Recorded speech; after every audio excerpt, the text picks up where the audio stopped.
Yeah, I mean, it's a massive honour to win the Muslim and non-Muslim Understanding of the Year.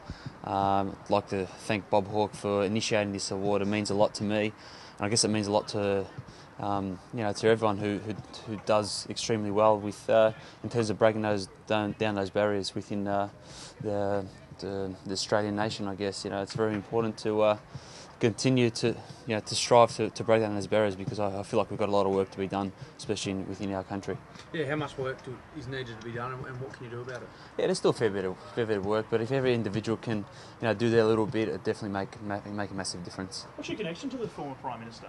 No connection whatsoever. Really? But hopefully after tonight I can have some sort of connection, which will be, I guess, a massive honour. So he's obviously just from afar recognised your work and your contribution and nominated you for this award. That's pretty special.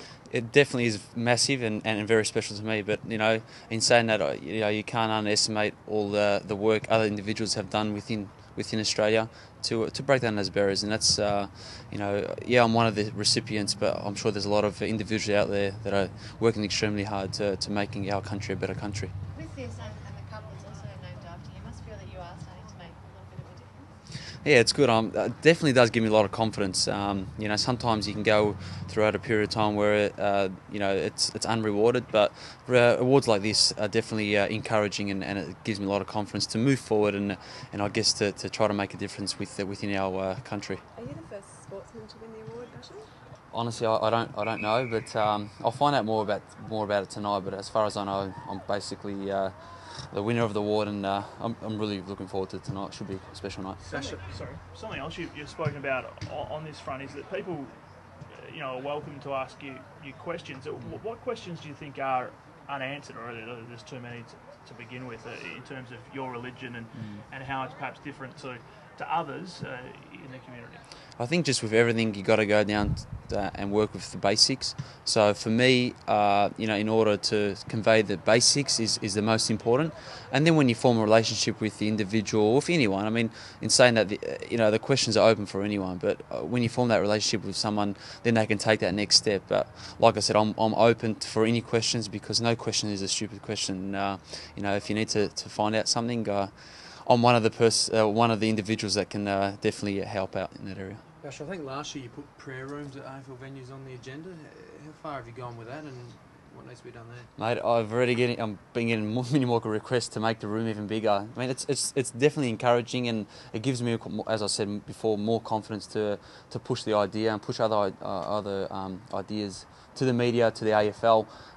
It's that typical example of the prayer room is being used highly and regularly on the weekend at every game. So it's definitely the positiveness has come out of it. So at the moment, is it just the MCG, or? No, it's MCG, Etihad and Homebush, so ANZ Stadium.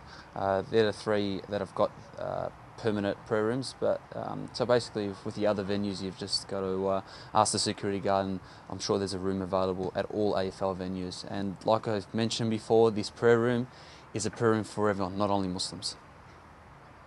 How was Cairns? Yeah, it was tough. The conditions were quite warm, and the humidity was very challenging, but it was a great balance of the physical aspect and as well as the mental. The first 4 days we trained extremely hard in those conditions through skills and weights, and the next part of it, the next 4 days, were the amazing race part. So that was very challenging. At the same time, there was a lot of fun. What did that actually entail? Because I understand you were part of the winning team. Yes, I was part of the winning team, which is good. In terms of the physical bit, I was up there, but with all the trivia questions, I was no good. But it's good to have a balance. It just shows you that teamwork is very important. So it was very, as I said, there was a lot of enjoyment side to it. But the one thing that I don't want to remember is the hiking bit, which was very challenging. What can we expect from the Tigers this year, mate? A few new faces out here. Yeah, I mean, we've seen a lot of a lot of signs of talent out there, especially with the first years, and also with the draftees from the other club, or the recruits from the other clubs. They're showing a lot of progress, and definitely they're going to help us with the leadership side. So it's still early to have any formal goals, but our goal is just to get through this pre-season uninjured and ready to go for NAB Cup. Speaking of leadership, did your new captain sort of make his mark in Cairns, or? he's always made his mark, and he's made his mark way before Cairns. So it's just Trent's a great example, and we're honestly really looking forward to his individual leadership on field and off field.